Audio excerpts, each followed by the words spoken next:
Tonight, we trace what that stone witnessed, the emperors who shaped Rome and were shaped by her, the power that transformed men and was transformed by them.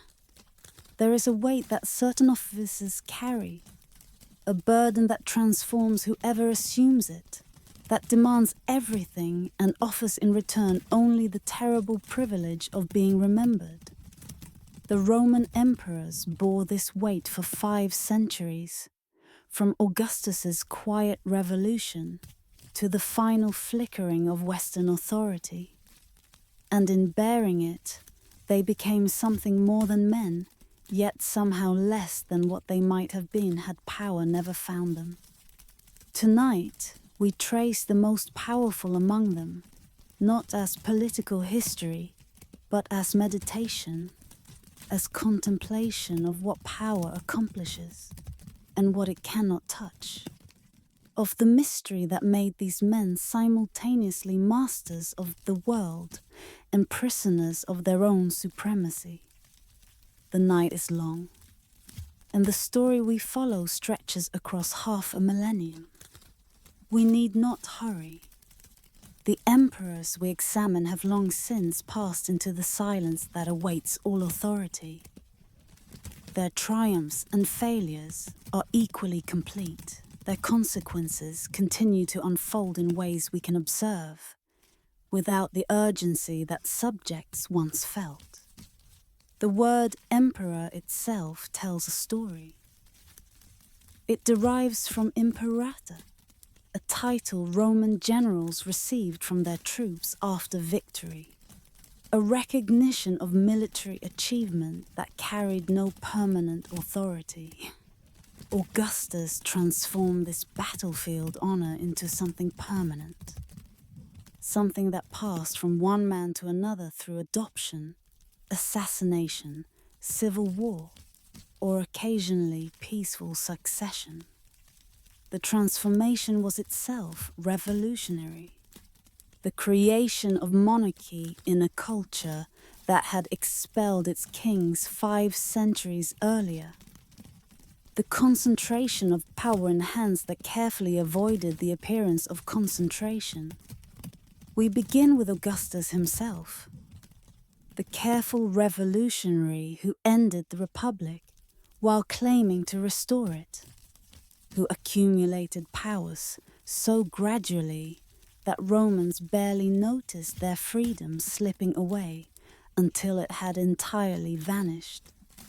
His transformation from Octavian, the avenging heir, to Augustus, the father of his country, established patterns that every successor would follow or deliberately violate, established the template against which all subsequent emperors would be measured. We trace the Julio-Claudians who inherited his system, Tiberius who never wanted power and withdrew from it to an island's isolation, Claudius whom everyone underestimated until he proved himself capable, Nero, whose artistic ambitions collided catastrophically with imperial requirements.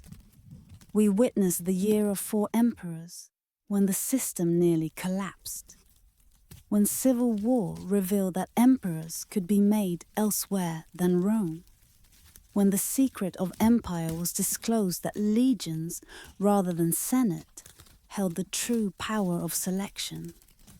We follow the Flavians, who restored stability through competence rather than bloodline, who built the Colosseum on the grounds of Nero's excess, who proved that new dynasties could establish themselves through achievement when ancient lineages failed.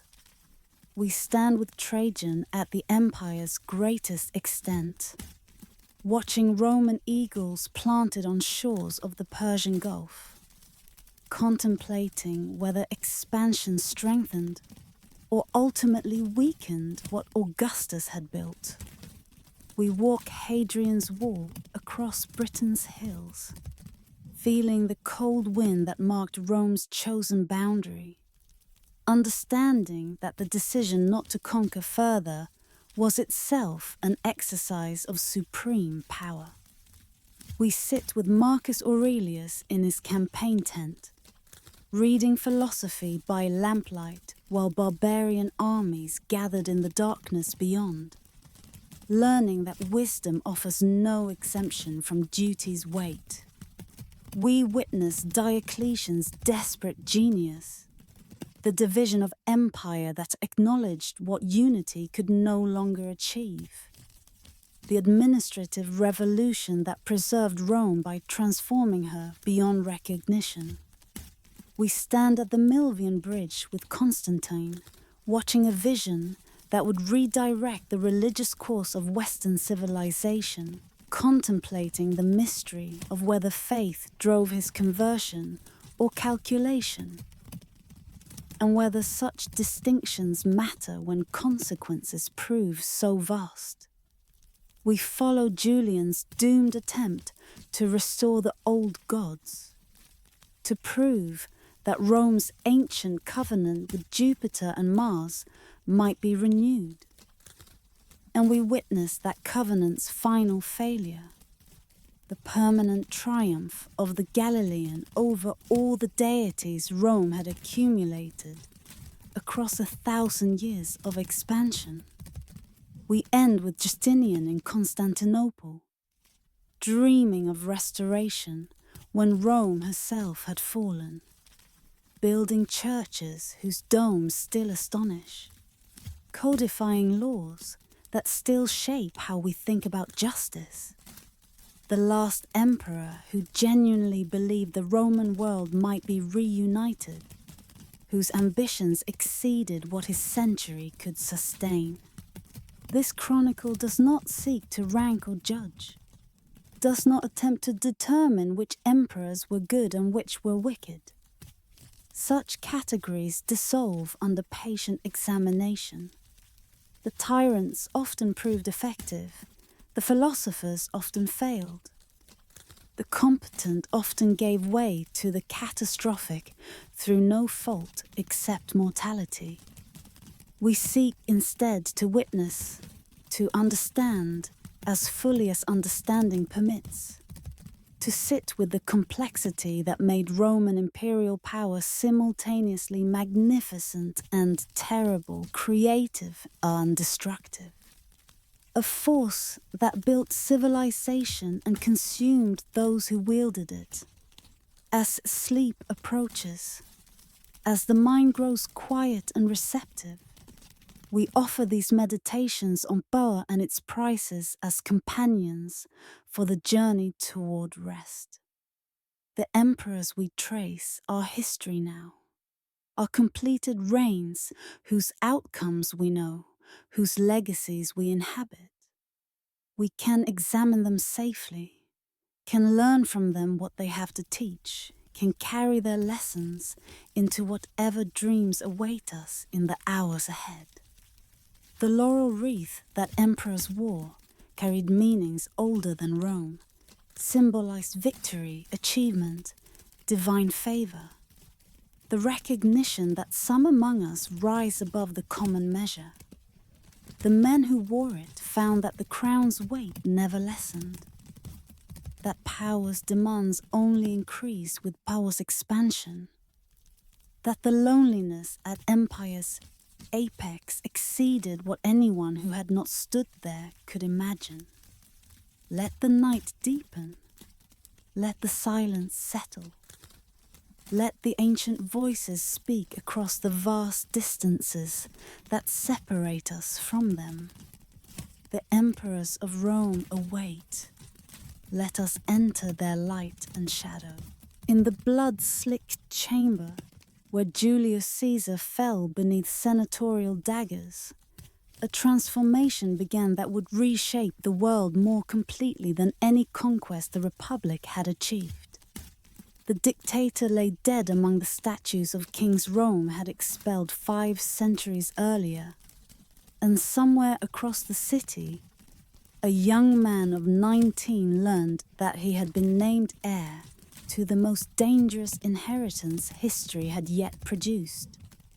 It is said that those who advised Octavian counselled caution, that he should refuse the adoption, decline the legacy, let older and more experienced men contest for Caesar's mantle. The young man listened to their wisdom and rejected it entirely. He understood something his advisers did not, that in Rome's transformed politics, hesitation meant death, that the name of Caesar carried power that no caution could provide, that his great-uncle had left him not merely money and status, but an army's loyalty and a populace's love.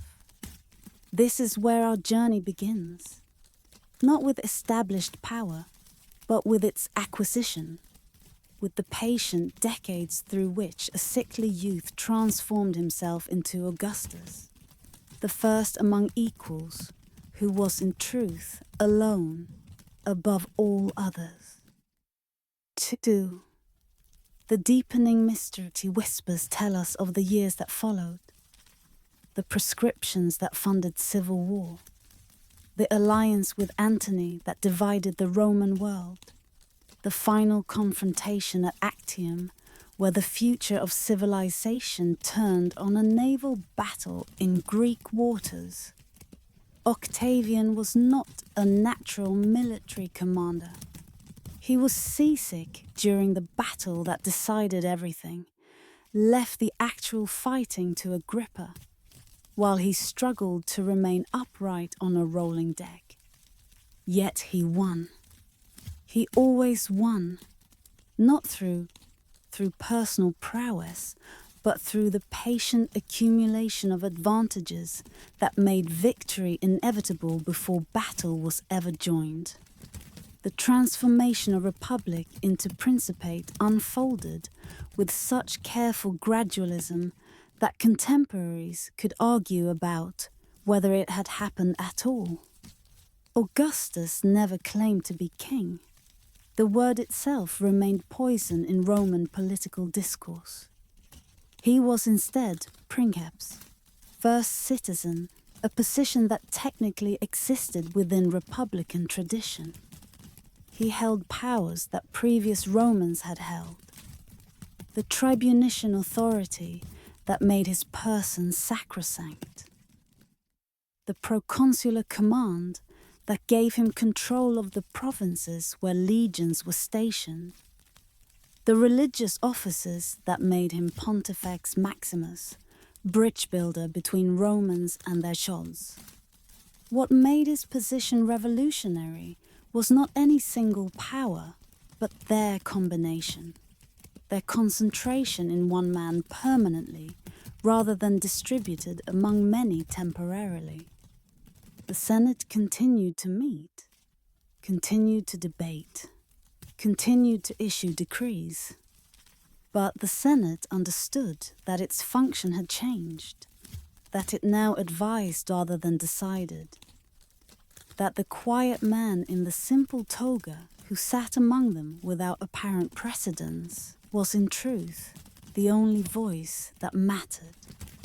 The building program that transformed Rome from brick to marble was itself political statement.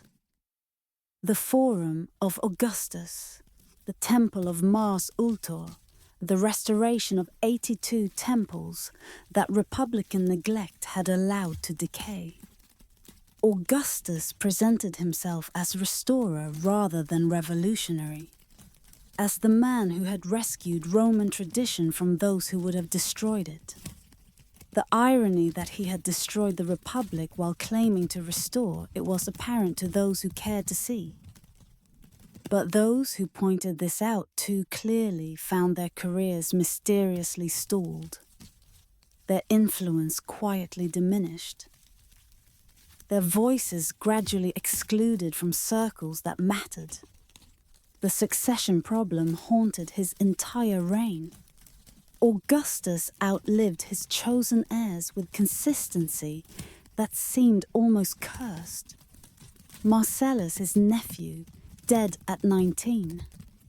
Gaius and Lucius, his adopted grandsons, dead in their 20s. Agrippa, his general and son-in-law, dead before any of them. In the end, only Tiberius remained, his stepson, never his first choice, the man who would receive the inheritance only because everyone Augustus preferred had preceded him to the grave. Some believe that Augustus's genius lay in understanding what Rome actually needed. Stability rather than liberty, prosperity rather than glory, the quiet accumulation of wealth and security rather than the dramatic conquests that had enriched generals while impoverishing the state. The Pax Romana that his reign inaugurated would endure for 2 centuries, would create conditions in which trade flourished, and cities grew and cultures mingled across an empire united by roads and laws, and the certainty that Roman peace was maintained by Roman swords. Others see in his achievement something darker, the death of freedom so gradual that those who lost it barely noticed, the transformation of citizens into subjects who retained the forms of self-governance while losing its substance entirely, the liberty that Romans had defended for 5 centuries, that they had died to protect against kings both foreign and domestic, was traded for security so complete that few questioned whether the exchange had been wise. 3. The fade into silence, and now, as sleep approaches, and the mind grows receptive to mysteries that daylight cannot hold, we contemplate the final hours of the man who had remade the world. Augustus died at Nola in August of 14 CE, in the same room where his father had died decades before. He had reigned for 41 years, longer than most Romans lived in that age. Long enough that few could remember what the Republic had actually been like. Long enough that the system he had created seemed not innovation, but eternal fact. His final words are variously reported. Some say he asked Livia, his wife of 50 years, to remember their marriage and live well. Some say he asked those attending him whether he had played his part well in the comedy of life, and when they agreed he had, requested applause as for an actor leaving the stage. The uncertainty itself seems appropriate. The man who had carefully crafted his public image left even his death open to interpretation. The deification that followed his funeral was not mere flattery, but logical conclusion.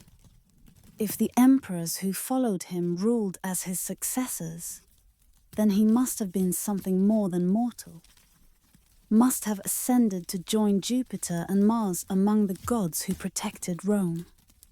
The temples that rose in his honor across the empire proclaimed what his careful modesty had always denied, that he had been divine all along, that his authority derived not merely from accumulated offices, but from sacred nature that death had merely revealed. Let the silence settle now over the forum he built, over the mausoleum where his ashes were placed, over the empire he created and could not take with him into whatever awaited beyond mortality's boundary. Augustus had solved the problem of Roman government, had created a system stable enough to survive his death, flexible enough to accommodate successors of varying capability, enduring enough to outlast centuries of challenge. But he had also created a problem that would haunt every successor: how to follow the unfollowable, how to wear a laurel wreath that had been shaped to fit only one head, how to exercise power that had been designed for a specific genius and must now be adapted to ordinary men. The first emperor passed into divinity. The empire he created remained behind, waiting for those who would inherit it, challenge it, preserve it, and ultimately lose it across centuries yet to unfold. And somewhere in the silence between what Augustus built and what his successors would make of it, the mystery of Rome's transformation from republic to empire remains.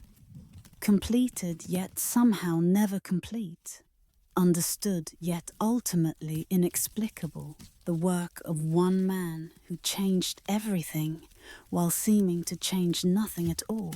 Tiberius never wanted to be emperor, and when the weight of purple finally descended upon his reluctant shoulders, he carried it with a resentment that darkened into paranoia, that eventually drove him from Rome itself to an island fortress, where he would rule through letters what he could no longer bear to see. It is said that he had begged Augustus to let him retire, had withdrawn to Rhodes for 7 years in what may have been exile, or may have been escape from a court whose intrigues exhausted him. When Augustus's preferred heirs died one by one, Tiberius understood that fate or providence was forcing upon him a role he had spent his life avoiding. The purple came to him not as prize, but as prison sentence, not as reward, but as duty from which no honorable Roman could flee. This is where our contemplation continues, with an emperor who demonstrated that supreme power need not be desired to be effectively wielded, that competence can coexist with misery, that Rome could be governed by a man who found the governing itself a torment. 2. The deepening mystery. Whispers tell us of the reign that followed. 23 years of capable administration overshadowed by a reputation for cruelty that may have been earned or may have been constructed by those who survived him. The provinces were well governed under Tiberius. The treasury accumulated reserves that his successors would squander. The borders remained secure through military skill that Tiberius had demonstrated long before the crown confined him to civilian command. Yet something was wrong from the beginning. The Senate that Augustus had carefully cultivated found itself facing an emperor who despised its civility while demanding it, who invited genuine debate while punishing those who offered it, who withdrew into silences that terrified men who needed to know their master's will. The treason trials that multiplied through his reign created an atmosphere of suspicion that corroded everything the Augustan settlement had built. The delicate balance between imperial authority and senatorial dignity. The polite fiction that the Republic somehow continued under monarchical guidance. Sejanus rose in this atmosphere of fear. The Praetorian prefect who consolidated the emperor's guard into a single camp, who made himself indispensable to a ruler who increasingly wished to be dispensed from ruling itself. For years Sejanus seemed the true power behind the throne, the man through whom access to the emperor must be negotiated, the favorite whose influence exceeded what any subject should possess. Then, suddenly, he fell. Arrested in the Senate he had dominated, executed along with his family, his followers purged in a terror that revealed how precarious Orbio was beneath Tiberius's suspicious gaze. The withdrawal to Capri in 26 CE marked something unprecedented. An emperor who ruled the world from an island he refused to leave, who never entered Rome again in the 11 years that remained to him, who governed through correspondence, what he could no longer tolerate governing in person. The villas he built on Capri's cliffs still mark the island's heights, their ruins testifying to the scale of his self-imposed exile, to the determination with which he separated himself from the capital of the world he ruled. What drove him to that island? Some ancient sources speak of depravity, of cruelties and perversions practiced far from witnesses who might have constrained them. Others suggest exhaustion, the weariness of a man who had never wanted command finally finding a way to exercise it without enduring its ceremonies, its pretensions, its endless demands for the imperial presence. Perhaps both explanations hold partial truth. Perhaps the island offered both escape and license, both relief from duty's visible performance and freedom to indulge whatever darkness long suppression had accumulated. The letters that flowed from Capri to Rome maintained imperial governance with efficiency that the emperor's absence might have threatened. Decisions were made, appointments confirmed, borders defended, treasury managed. The machinery of empire that Augustus had constructed proved capable of operating without the emperor's physical presence, proved that Rome had become system rather than merely ruler, that administration had developed its own momentum that no individual's withdrawal could halt. Yet something essential was lost. The Senate that received Tiberius's letters could not read his face, could not judge his mood, could not calibrate their civility to his actual wishes. The uncertainty bred more fear than his presence ever had. Men were condemned for words that might have been forgiven had they been spoken in his hearing, for gestures that might have amused rather than offended had he witnessed them directly. The distance that Tiberius had sought for his own relief became torture for those who remained behind, waiting for judgments from an authority they could no longer see through. The fade into silence. And now, as the night deepens and contemplation grows quiet, we find ourselves on Capri's heights, looking across the bay toward a Rome that Tiberius had abandoned forever. The villa of Jovis still shows its foundations, the complex from which an empire was directed, the chambers where Tiberius spent his final decade, the gardens where he walked above seas that separated him from responsibilities he could not escape by any distance. The winds that blow across those ruins carried his letters southward, carried death sentences and administrative decrees, carried the will of a man who had learned that being emperor meant being alone regardless of how many attendants surrounded you. He died in 37 C at Misenum, perhaps smothered by those who had grown impatient waiting for nature to release them from his rule.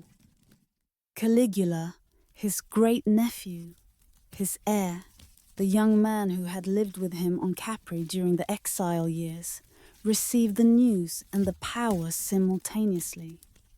The Senate that had lived in fear of Tiberius's letters rejoiced at his death with frankness that revealed how complete their alienation had become. No defecation followed. The man who had been Augustus's chosen successor, who had served the first emperor loyally for decades, who had governed competently, if not lovingly, for 23 years, passed from mortality without the divine honors that had elevated his predecessor. The Senate that had trembled at his name declined to place him among the gods. The memory that remained was not of achievements but of fears, not of province well governed, but of trials that had destroyed the innocent alongside the guilty. Let the silence settle now over Capri, over the bay that Tiberius watched through all those isolated years, over the ruins that mark where absolute power retreated from its own capital. The Shadow Emperor had demonstrated something that his successors would confirm again and again, that the purple offered no happiness, that supreme authority brought supreme loneliness, that the distance between the throne and all other positions was too vast for any human connection to cross. The island keeps its secret still. The winds that carried imperial letters have long since scattered. And somewhere in the mystery of why a man who ruled the world chose to rule it from exile, something true about power reveals itself. Its capacity to isolate, its tendency to transform connection into suspicion, its ultimate inability to provide what the heart requires regardless of what it offers the ambition. Behind a curtain, in the chaos following assassination, trembling in terror while soldiers searched for anyone connected to the fallen emperor, Claudius waited. The fool of the Claudian house, the stammerer whom no one had ever considered dangerous, the scholar hidden from power by disabilities that his family found embarrassing.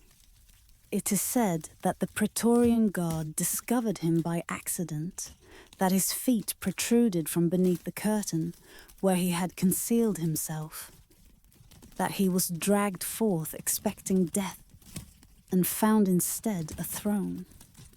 The soldiers who had murdered Caligula needed an emperor to legitimize their action, needed someone from the divine family of Augustus to confirm that they served the state rather than merely their own interests. Claudius was the only adult male of that bloodline who remained alive. His survival had been his qualification. This is where our contemplation continues. With an emperor who proved that underestimation can be its own protection, that the decades spent in obscurity had been education rather than merely exile, that the fool whom everyone dismissed had been watching, learning, understanding what power required, while those who possessed it assumed he comprehended nothing. 2. The deepening mystery whispers. Tell us of the transformation that followed his unlikely elevation, the stammering scholar becoming decisive administrator, the invalid whom Augustus had kept from public view, becoming conqueror of Britain, the joke of the imperial family becoming builder, descender, lawgiver, reformer, whose reign would be remembered as effective despite its irregular beginning. The conquest of Britain in 43 CE announced that Claudius intended to be taken seriously. The island that Julius Caesar had touched and abandoned, that Augustus had considered and declined, that no subsequent emperor had attempted. This became Claudius's project. His demonstration that military glory could belong even to an emperor who could not himself command armies in the field. He travelled to Britain to receive the surrender of Camulodunum, spent 16 days on the island that would remain Roman for 3.5 centuries, returned to a triumph that established his legitimacy more firmly than any act of Senate confirmation could have achieved. The administrative innovations that characterized his reign revealed what the years of apparent uselessness had actually produced. Claudius had studied, had read histories, had examined documents, had developed understanding of how Rome actually functioned that those destined for power had never bothered to acquire. The freedmen whom he elevated to positions of influence scandalized the aristocracy, but they also created a professional bureaucracy that could manage an empire's complexity more effectively than amateur senators, whose attention was divided among too many obligations. The harbour at Ostia that Claudius ordered, constructed, solved a problem that had limited Rome for centuries. The inability of the largest ships to navigate the Tiber. The necessity of transferring grain to smaller vessels before it could reach the capital.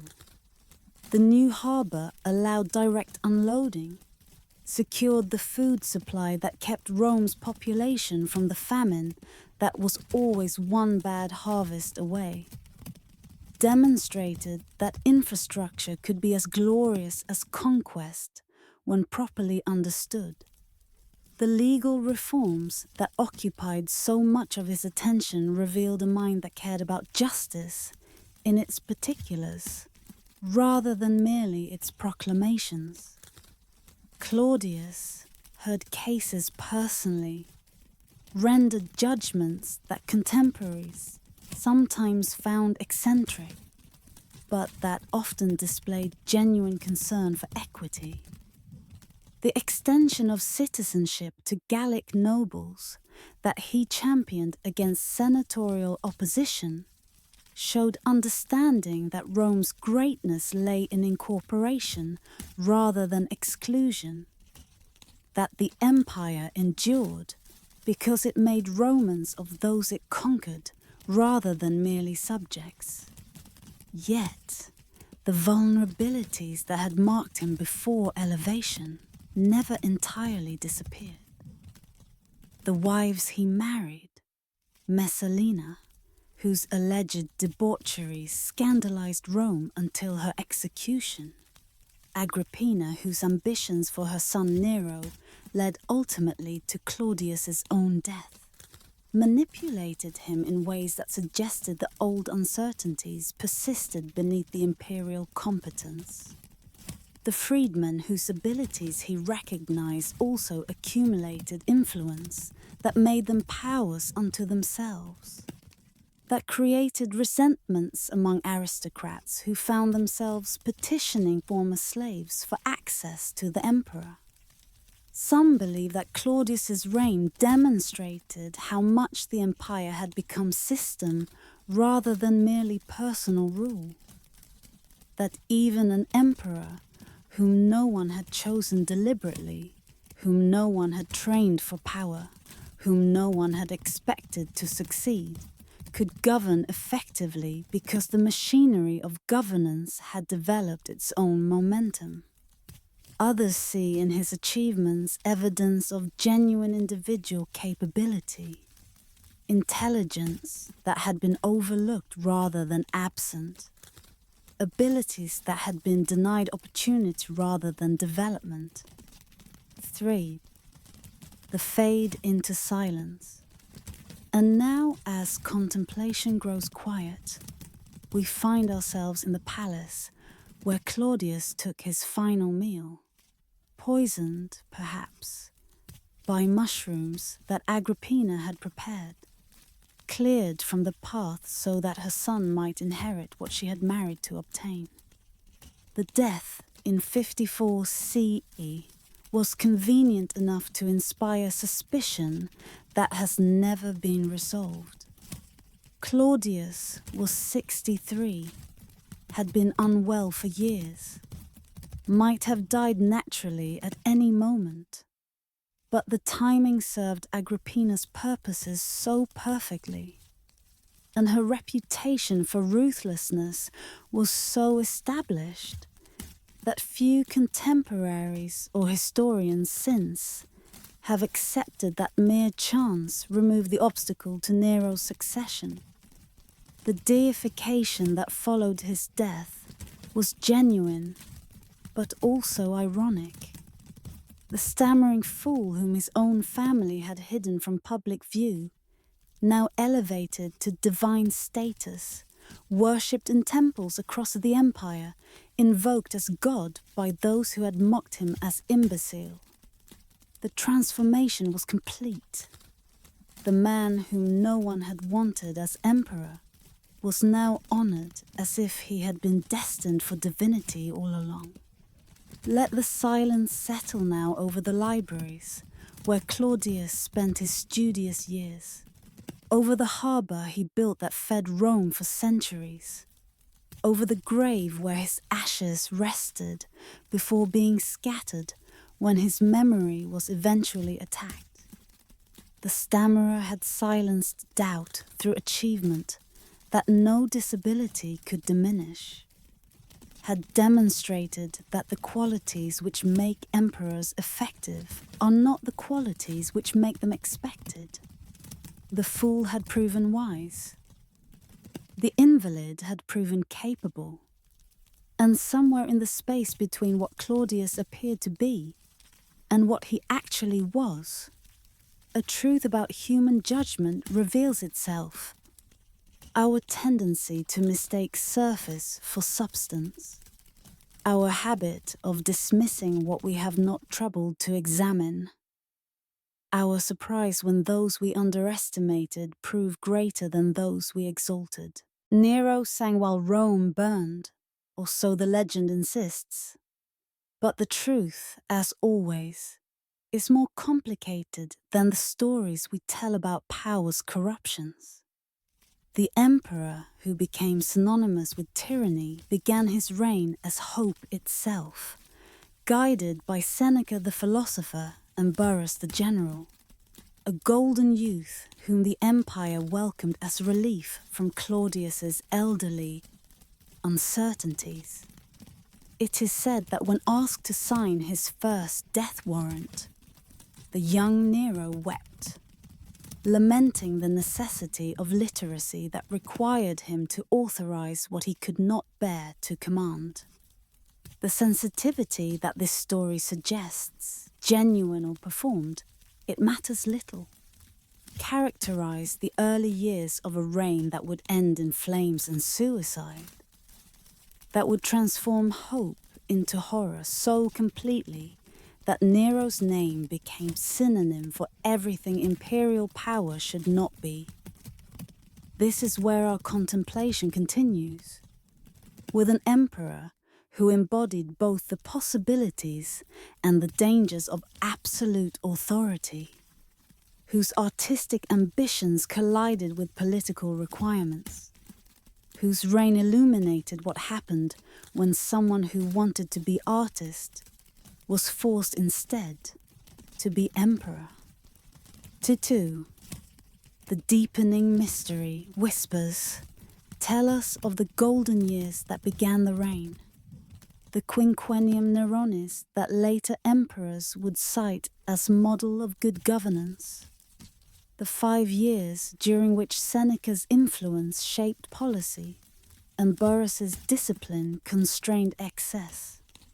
The Senate recovered some of the dignity that Claudius's freedmen had diminished. The provinces were administered with competence that their governor's autonomy allowed. The treasury remained solvent, the border secure, the empire at peace with itself, if not with its neighbors. The death of Agrippina in 59 CE marked something's ending. Matricide, however, justified by claims of her conspiracies against him, severed Nero from the constraints that maternal presence had provided. Seneca's influence waned thereafter. Burrus died, and the emperor who emerged from their tutelage proved to be someone quite different from the student they had shaped. The artist who had hidden behind the philosopher's council now demanded recognition that Roman tradition could not provide without scandal. The performances began. Nero competing in musical contests, singing and playing the lyre before audiences who were forbidden to leave regardless of how long the imperial recitals continued. The Greeks whom he visited during his tour of 67 CE understood the honor he believed he was offering them. The Romans he had left behind understood only the disgrace of an emperor who had forgotten what emperors were supposed to be. The 500 crowns he won in Greece, awarded by judges who understood what their own survival required, proclaimed artistic achievement that his subjects back home could only interpret as degradation. The Great Fire of 64 CE transformed Rome more thoroughly than any imperial building program had managed. The flames that consumed 10 of the city's 14 districts were catastrophe beyond any the capital had known. Yet they were also opportunity. The destruction of the cramped and crumbling tenements that had made Rome dangerous and dark, giving way to the city Nero envisioned. Broader streets, regulated building heights, the golden house whose scale exceeded anything an emperor had dared before. The golden house became symbol of everything the fire had revealed about Nero's priorities. While homeless Romans crowded into whatever shelter they could find, the emperor was constructing a pleasure palace that sprawled across lands the fire had conveniently cleared. The artificial lake, the rotating dining room, the entrance hall large enough for a colossus of the emperor himself. All proclaimed that Nero had found in disaster the opportunity to build the monument to himself that peace would never have permitted. The Christians whom Nero blamed for the fire, wrapped in animal skins to be torn by dogs, crucified, and set alight to illuminate his gardens, provided scapegoats convenient enough that suspicion has never ceased regarding who actually started the flames.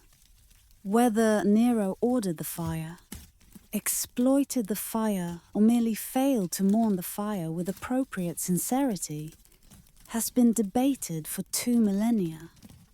What is certain is that he benefited from it.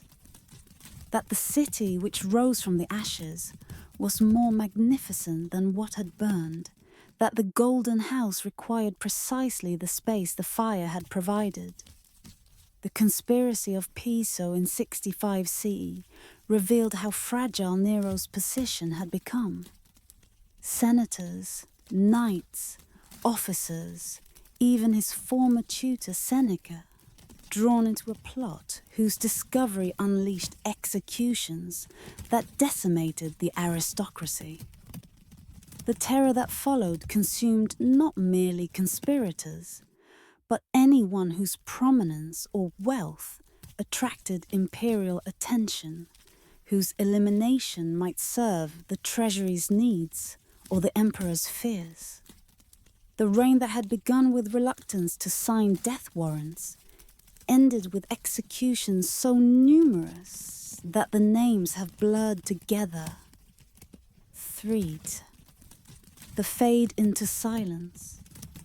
And now, as the night deepens, we trace the final hours of an emperor who had wanted to be remembered for his art. The end came in 68 CE, when the legions that had endured Nero's neglect finally rose against him.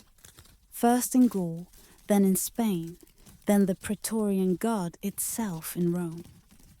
The emperor who had performed before thousands found himself suddenly alone, abandoned by gods who had calculated that their futures lay with his successors, deserted by freedmen who had flattered him while his power remained, left with only a handful of companions as he fled a city that no longer wanted him. The final night was spent in a freedman's villa outside Rome, waiting for horsemen who would drag him back for the execution the Senate had decreed. Unable to take his own life, the hands that had played the lyre so beautifully could not drive the dagger home. He required a companion's assistance for the final stroke. "What an artist dies in me," he supposedly lamented, believing even in death that his true identity had been the artist that emperorship had prevented him from becoming. No deification followed. The Senate damned his memory instead, ordered his images destroyed, his name erased, his reign forgotten. The Golden House was buried beneath the baths that Trajan would later build, its rooms filled with rubble, its frescoes hidden from light for centuries, until Renaissance excavators accidentally discovered them. The artist whom Nero believed himself to be was rejected by the audience he had tried to impress. The emperor whom duty had required him to be had failed too completely for any rehabilitation. Let the silence settle now over the remains of the Golden House, over the Colosseum that rose on the site of Nero's artificial lake, over the memory of an emperor who illustrated what happens when self-conception and obligation diverge too completely. The fire had burned both ways, had consumed Rome and had consumed Nero himself, had transformed the city while revealing the man, had created opportunity and tragedy in equal measure. The artist died believing himself unappreciated. The emperor died despised. And somewhere in the space between who Nero wanted to be and who Rome required him to be, a truth about power reveals itself. Its demands that cannot be negotiated. Its requirements that consume those who would redirect them. Its indifference to the desires of those who wield it. In the chaos of the year of 4 emperors, when Galba, Otho and Vitellius rose and fell in rapid succession, when Rome tore itself apart, discovering that emperors could be made elsewhere than in the capital, a general in the east watched and waited. Vespasian was no aristocrat, claimed no divine bloodline, descended from tax collectors and mule drivers rather than the ancient families who had always assumed power belonged to them by right. It is said that omens had marked him for greatness. A stray dog had once brought a human hand to his dining table. An ox had broken into his room and knelt before him. A cypress tree had fallen and risen again on his family's land. Whether these stories were invented after his rise or genuinely preceded it, they served to legitimize what bloodline could not. The elevation of a man whose ancestors had never imagined their descendant might rule the world.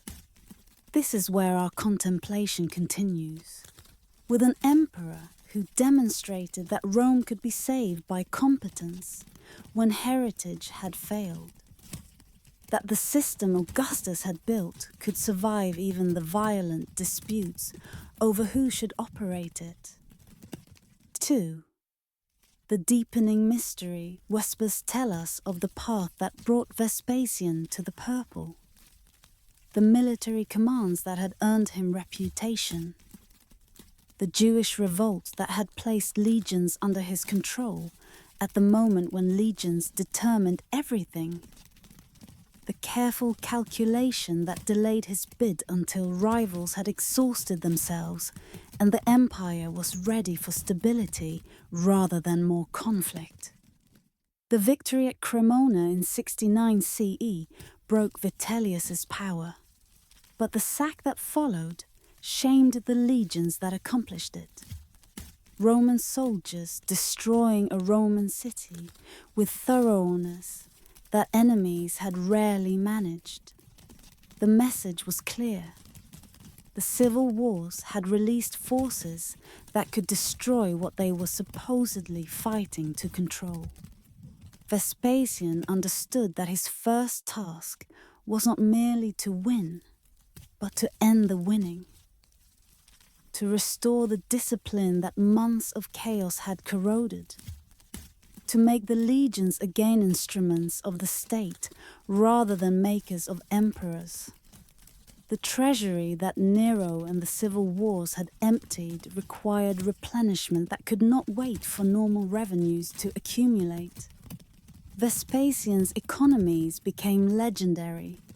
His willingness to reduce expenditures that predecessors had considered essential, his attention to sources of income that aristocratic emperors had found beneath their dignity, the tax on urine, collected from public toilets for use in tanning, provoked his son Titus's disgust. Vespasian responded by holding a coin under Titus's nose and asking whether it smelled. Money, he observed, had no odor regardless of its source. The rebuilding of the Capitol, the temple of Jupiter Optimus Maximus that had burned during the street fighting that accompanied Vitellius's fall, announced that Rome would be restored rather than merely stabilized. Vespasian himself carried the first basket of rubble from the ruined site, demonstrated by personal labor that the work of reconstruction was sacred obligation rather than mere construction project. The Rome that civil war had damaged would rise again, would be greater than before, would prove that the crisis had been interruption rather than ending. The Colosseum's construction began during Vespasian's reign, not yet called by that name, which would come later from the colossal statue nearby, but planned from the beginning as monument to the new dynasty's values. Where Nero had built private pleasure palace, the Flavians would build public entertainment venue. Where the Golden House had proclaimed one man's greatness, the amphitheatre would proclaim the restored relationship between emperor and people. The contrast was deliberate. Was political statement made in stone, was announcement that a different kind of emperor had arrived. The succession that Vespasian arranged solved the problem that had created the year of chaos. The absence of clear air when Nero fell. The vacuum into which ambitious generals had rushed. Titus, his elder son, was associated in power during Vespasian's lifetime, was granted tribunician authority and proconsular command, was made unmistakably clear as designated successor. Domitian, the younger son, received lesser honors, but enough to indicate that the dynasty had depth, that the death of one heir would not leave succession again to civil war's arbitration. The humor that characterized Vespasian's rule softened what might otherwise have seemed merely vulgar efficiency. His jokes at his own expense, his awareness that mule drivers' descendants were not supposed to become emperors, disarmed critics who might have attacked his origins. When death approached, he rose from his bed, insisting that an emperor should die on his feet. Feeling the final moments come, he observed that he must be becoming a god. The wit undercut the pretension that surrounded imperial dignity, reminded Rome that the purple was worn by a human being who understood his own absurdity. Threed, the fade into silence.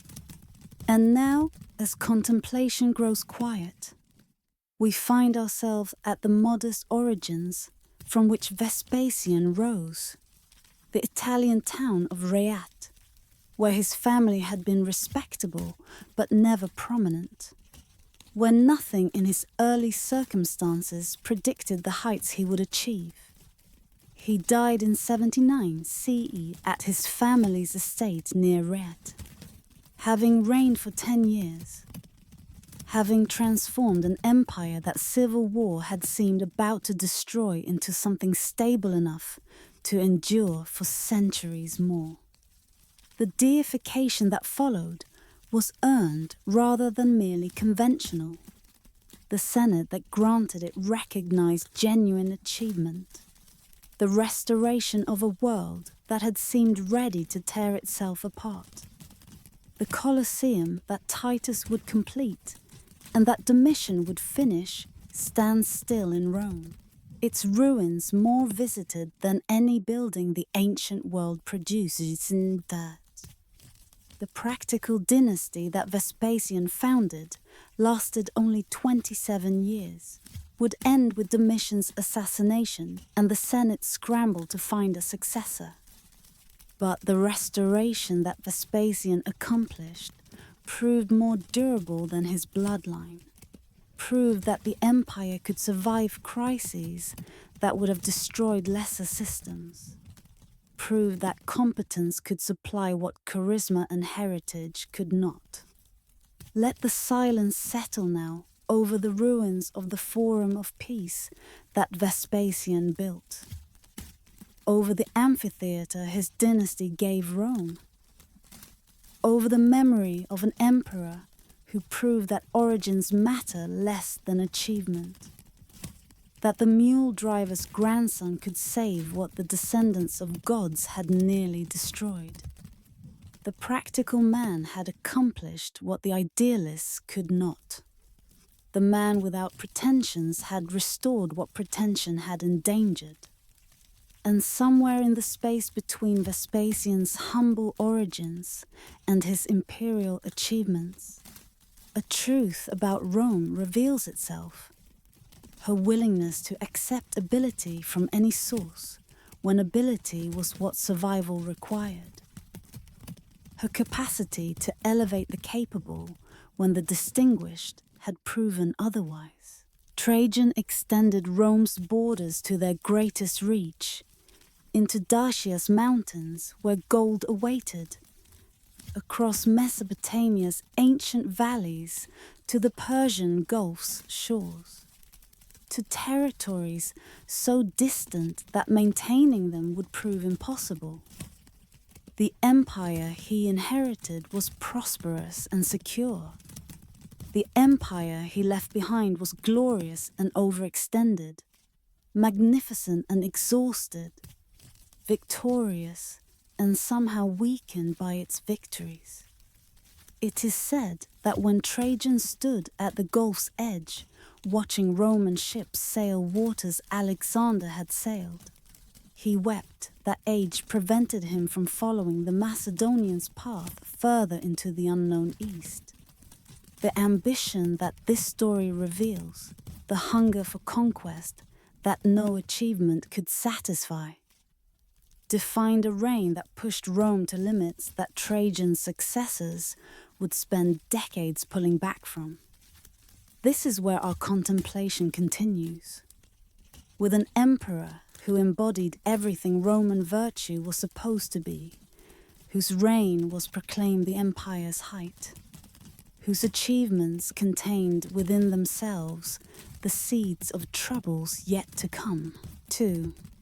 The deepening mystery whispers tell us of the wars that made Trajan's name immortal.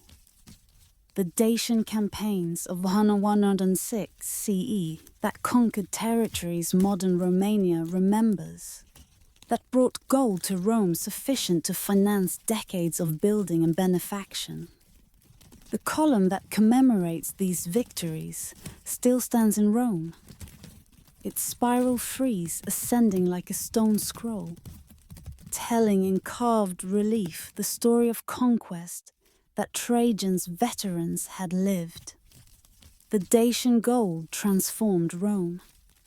The forum that Trajan built with its proceeds exceeded in magnificence anything previous emperors had managed. The basilica, the libraries, the column, the markets that cascaded down the hillside in tiers of commercial space. The message was clear. conquest paid, and paid magnificently, rewarded the empire with resources that peace alone could never have provided. The lesson was dangerous, encouraged successors to seek in war what Trajan had found, though the conquests that remained possible could not match Dacia's wealth. The eastern campaigns that concluded Trajan's reign pushed beyond what even Dacia's gold could justify.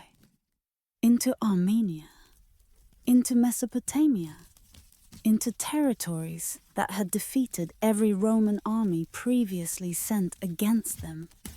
The capture of Ctesiphon, the Parthian capital, in 116 CE, announced that Trajan had accomplished what no Roman before him had managed, had reached into the heart of Rome's only rival and emerged triumphant. The provinces he created, Armenia, Mesopotamia, Assyria, extended Roman authority to boundaries that mapmakers had never imagined within the empire's scope. Yet even as the standards advanced, the fabric behind them was tearing. The Jewish communities throughout the East rose in revolt, while Trajan's armies pressed forward, massacred Roman citizens, and destroyed Roman settlements with fury that revealed how fragile imperial control remained in territories that conquest had not yet digested. The provinces Trajan created could not be held. The garrisons they required exceeded what the legions could spare while maintaining security elsewhere. The boundaries he drew in sand would wash away before his body reached Rome. The relationship with the Senate that made Trajan's reign golden in aristocratic memory rested on forms that flattered while they constrained. Trajan consulted, Trajan deferred. Trajan treated senators with respect that recalled republican ideals while exercising power that no republican had ever possessed. The result was cooperation that eased governance immeasurably. The smooth functioning of imperial administration that senatorial opposition had periodically disrupted under less tactful rulers. Some believe that Trajan's reign represented Rome's genuine apex, the moment when military power, administrative competence, and political harmony combined to produce greatness that neither precedent nor successor could match. The title Optimus that the Senate granted him, the best, was not flattery, but recognition. The acknowledgement that this emperor had achieved what emperors were supposed to achieve, had embodied the virtues that Rome was supposed to embody. Others see in the Eastern overreach the beginning of troubles that would multiply across subsequent decades. The demonstration that Rome had reached the limits of possible expansion, that further conquest would cost more than it returned, that the glory Trajan sought would become burden that Hadrian would have to shed. The boundaries Trajan drew marked both achievement and warning, both the furthest Rome would reach and the point beyond which reaching brought only exhaustion. 3. The fade into silence, and now, as the night deepens, we find ourselves at the base of Trajan's column, looking upward at the carved spiral that preserves his victories in stone. He died in 117 CE at Selinus in Cilicia, returning from the east where his conquests were already unraveling, leaving an empire that Hadrian would have to consolidate rather than expand. The adoption that made Hadrian his successor was announced only on Trajan's deathbed. Perhaps genuine, perhaps arranged by the Empress Plotina, whose influence over the dying emperor gave her power over the succession. The uncertainty itself suggests how personal imperial power remained, how dependent on individual relationships that death could sever without warning. The deification that followed was sincere. The Senate that had called him Optimus in life elevated him to divinity in death, placed his ashes beneath the column that told his story, granted him honors that marked him as among the greatest Rome had produced. The provinces he had created were abandoned almost immediately. Hadrian recognized what Trajan had refused to admit, that Rome could not hold what Rome had conquered. The boundaries that had seemed triumphant became lines of retreat, marks of overreach rather than achievement. Let the silence settle now over the forum that Trajan's gold had built, over the column that still spirals upward, telling stories of victories that could not be sustained, over the memory of an emperor who pushed Rome to its limits and thereby discovered what those limits were. The conqueror had found what conquest could not provide. The boundaries he drew in stone endured. Those he drew in sand did not. And somewhere in the space between Trajan's ambitions and Rome's capacities, a truth about empires reveals itself.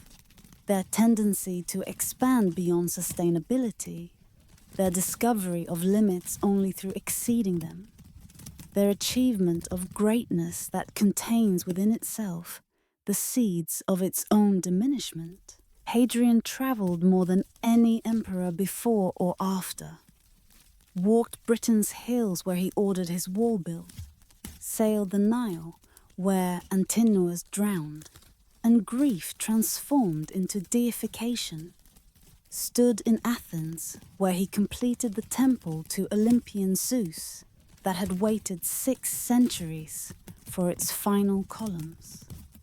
The emperor who chose consolidation over conquest found in movement what others sought in victory, understanding of what he ruled that staying in Rome could never have provided.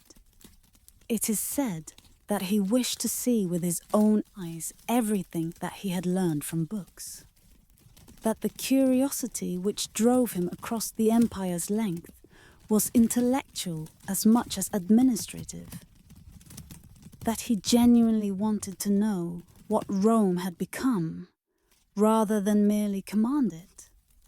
The journeys that consumed most of his reign were not inspection tours, but pilgrimages, not supervision, but wonder, not the emperor checking his possessions, but a soul seeking to comprehend the vastness it had somehow come to rule. This is where our contemplation continues, with an emperor who built walls rather than crossing them, who defined limits rather than exceeding them, who understood that Rome's survival required accepting what Rome's glory had always denied. 2. The deepening mystery whispers. Tell us of the wall that bears his name, 70 miles across Britain's narrowest point, separating the province Rome would hold from the territories Rome would not attempt to conquer. The wall was not merely military barrier but statement of identity, declaration that Rome ended here and what lay beyond was other, acknowledgement that expansion had found its boundary and that boundary would be maintained rather than overcome. The withdrawals that began Hadrian's reign marked reversal of everything Trajan had represented. The provinces his predecessor had created, Armenia, Mesopotamia, Syria, were abandoned within months of Hadrian's accession. their garrisons pulled back to defensible lines. Their briefly Roman populations left to whatever accommodations they could make, with powers that Rome had challenged and could not defeat. The reversal was strategically sound, but emotionally devastating, felt by many as betrayal of what Trajan's soldiers had died to achieve. The journeys began in 121 CE and continued with interruptions until 132. Hadrian visited Gaul and Germany, Britain and Spain, Greece and Asia Minor, Syria and Egypt, North Africa, and almost every province the empire contained. He inspected fortifications, reviewed legions, examined administrative practices, and everywhere he went, he left monuments that proclaimed his presence, temples, buildings, entire cities that bore his name or reflected his taste. The love that defined and destroyed him came to Antinous, the beautiful Bithynian youth whose presence accompanied the emperor through the eastern journeys, whose drowning in the Nile in 130 CE produced grief that exceeded what any subject's death had ever evoked. The cities Hadrian founded in Antinous' honor, the temples he built for his worship, the constellation he named after him, all proclaimed a love that Roman propriety found excessive, that the emperor insisted on expressing regardless of what propriety required. The villa at Tivoli that Hadrian constructed during the years of his reign reproduced in miniature the places he had visited. An Egyptian canal, a Greek academy, a valley named for Tempe, buildings named for places the emperor had seen and wished to remember. The complex sprawled across acres of countryside, created private world where Hadrian could wander among memories of journeys completed, could touch reproductions of beauties he had witnessed across the empire's extent. The Jewish revolt of 132-136 CE revealed limits that even wall-building wisdom could not anticipate. Hadrian's decision to build a Roman colony on Jerusalem's ruins, to erect a temple to Jupiter where the Jewish temple had stood, provoked uprising that required 3 years and massive military resources to suppress. The destruction that followed, the expulsion of Jews from Jerusalem, the prohibition against even entering the city, the renaming of the province to erase Jewish memory, showed that the emperor who prized understanding had failed to understand that consolidation could provoke as much resistance as conquest. A thread, the fade into silence. And now, as contemplation grows quiet, we find ourselves in the villa at Tivoli, wandering among ruins that preserve fragments of an emperor's accumulated memories. Hadrian died in 138 CE at Baiae, after years of illness that had made death welcome, composing poetry about his soul as a little wandering thing, guest and companion of the body, about to descend to places pale and rigid and bare where it would no longer have its usual pleasures. The verses capture something essential about the man, his awareness of mortality that power could not prevent, his literary cultivation that distinguished him from military emperors who preceded and followed him, his sense that even absolute authority was temporary residence in a body that would fail. The deification that followed was contested. The Senate, that had often resented his absences and his preferences, hesitated to grant divine honors to an emperor who had executed senators and favored Greeks. only the insistence of his successor Antoninus, who thereby earned the cognomen Pius for his filial devotion, secured the vote that placed Hadrian among the gods. The mausoleum he had built, which we call today the Castel Sant'Angelo, received his ashes and stands still beside the Tiber, transformed through centuries into fortress and prison and museum, but still marking where the wall builder rests. Let the silence settle now over Hadrian's wall as the northern wind blows, over Tivoli's ruins where his memories decayed into archaeology, over the poetry that preserves his voice more surely than any stone monument could.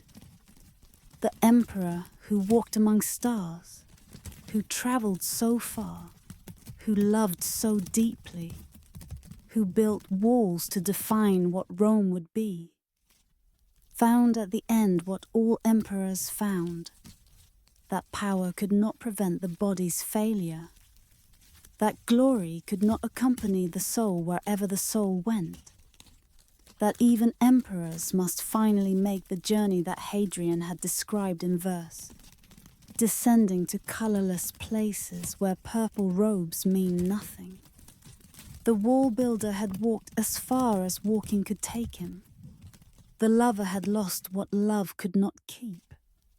And somewhere in the space between Hadrian's travels and his final stillness, between the empire he consolidated and the body he could not preserve, a truth about limits reveals itself, their necessity, their wisdom, their ultimate inability to prevent the one limit that no wall can hold. Marcus Aurelius wrote philosophy by lamplight in military camps along the Danube, composing meditations on acceptance and duty while barbarian armies gathered in darkness beyond the Roman firelight.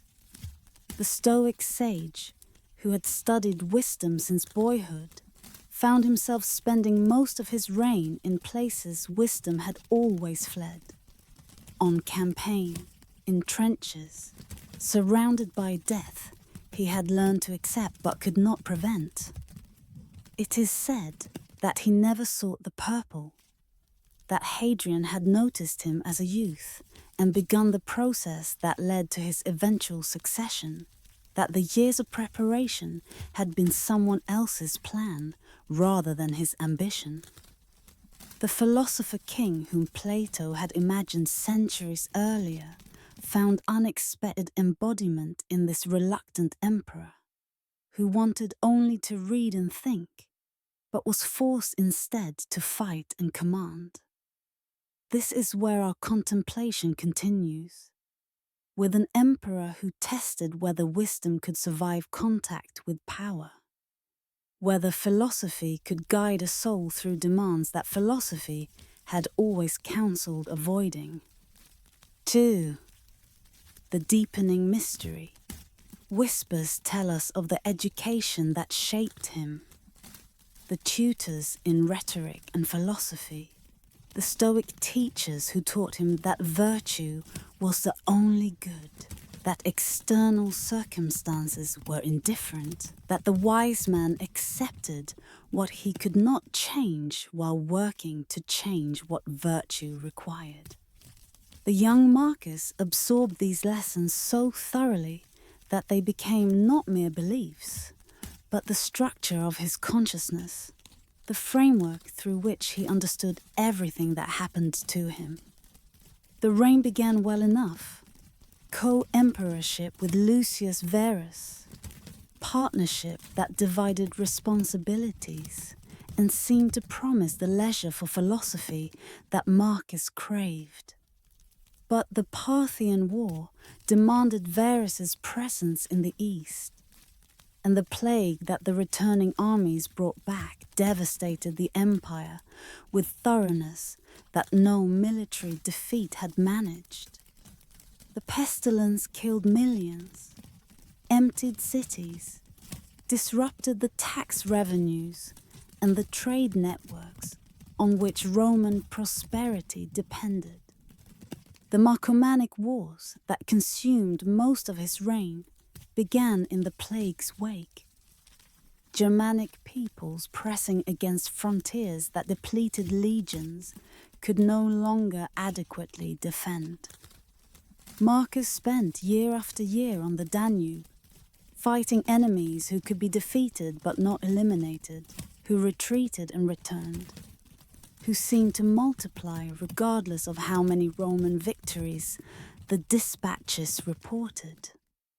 The philosopher found himself general. The man who wanted to think found himself forced to act. The soul that sought tranquility found itself surrounded by everything tranquility required escaping. The meditations that he wrote during these campaigns were never meant for publication, were private notes to himself, reminders of what philosophy taught, attempts to maintain wisdom's perspective when circumstances offered every reason to abandon it.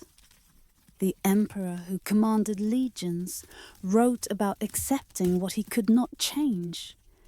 The man who determined life and death wrote about the insignificance of power. The ruler who might have believed himself exceptional wrote constantly about his own mortality, his own insignificance, his own inability to control anything except his own responses. Some believe that the meditations revealed tension that could not be resolved. The contradiction between Stoic acceptance and imperial responsibility, between the philosophy that counseled withdrawal and the duty that demanded engagement. Marcus struggled throughout his journals with the competing demands of contemplative ideals and active obligations, never quite reconciling them, never quite abandoning either, holding both in creative tension that produced some of antiquity's most enduring philosophy. The persecutions that occurred during his reign, Christians executed in Lyon and elsewhere, complicate the image of the philosopher king dispensing wisdom. Marcus saw in Christianity not alternative wisdom, but dangerous superstition, stubbornness that disrupted civic harmony, refusal to perform the religious duties that Roman tradition required. The Stoic universalism that modern readers admire in his writings did not extend to protecting those whose beliefs he found irrational and destructive. The succession that he arranged proved his greatest failure. Commodus, his son, showed none of the philosophical temperament that adoption might have selected for, was interested in gladiatorial combat rather than governance, in pleasure rather than duty, in self-indulgence rather than the self-restraint that Marcus had embodied. The philosopher who had written so much about accepting what could not be changed could not change his own son, could not prevent the disaster that Commodus would become. 3. The fade into silence. And now, as the night deepens and contemplation grows quiet, we find ourselves in the camp on the Danube, where Marcus wrote his final meditations. He died in 180 CE at Vindobona, modern Vienna, still on campaign, still fighting the wars that had consumed his reign, still far from the Rome he had ruled without often seeing. The soldiers who had served him mourned genuinely. The Senate that received news of his death recognized that something irreplaceable had passed. The philosopher king would not come again. The combination of wisdom and power that Marcus represented was too rare to expect its repetition. The deification that followed was uncontested. The Senate that had honored him in life honored him more in death, recognized that this emperor at least had earned the divine status that custom granted. The column that Commodus completed in his honor still stands in Rome, its spiral relief telling the story of the Danubian Wars, much as Trajan's column had told of Dacian conquests. But where Trajan's monument celebrated victory, Marcus's commemorated endurance, the determination to continue when victory itself proved impossible. Let the silence settle now over the pages of the meditations that somehow survived, over the camps where they were written, over the memory of an emperor who proved that philosophy could survive power even if it could not guide it perfectly. The tent and trench had not destroyed the philosopher. The demands of empire had not silenced the voice that spoke of acceptance and duty, and the insignificance of everything except virtue. The philosopher had ruled as best philosophy permitted. The emperor had philosophized as best emperorship allowed. And somewhere in the space between Marcus's ideals and his circumstances, between what the meditations counseled and what the campaigns required, a truth about wisdom reveals itself, its capacity to survive what it cannot control, its persistence through conditions that should have silenced it, its ability to speak across centuries to anyone who has felt the gap between what we seek and what we find. Diocletian understood what a century of crisis had demonstrated, that the empire had grown too vast for one man to defend, too complex for one court to govern, too threatened on too many frontiers for any single response to suffice. The solution he devised was radical beyond anything previous reforms had attempted. He divided the Roman world into portions, created multiple emperors where one had always ruled, constructed system where personality had always dominated. It is said that he rose from obscurity so complete that even his origin remained disputed. Perhaps Dalmatian, perhaps the son of a freedman, perhaps someone whose ancestors had been slaves before earning the freedom that made his ascent possible. The uncertainty itself is significant. This was an emperor who needed no distinguished lineage, because he would create distinction through achievement, who sought legitimacy through success rather than inheritance. This is where our contemplation continues, with an emperor who saved Rome by transforming her beyond recognition, who preserved the empire by dividing it, who understood that survival sometimes requires becoming something so different that the thing surrounded is no longer quite itself. 2.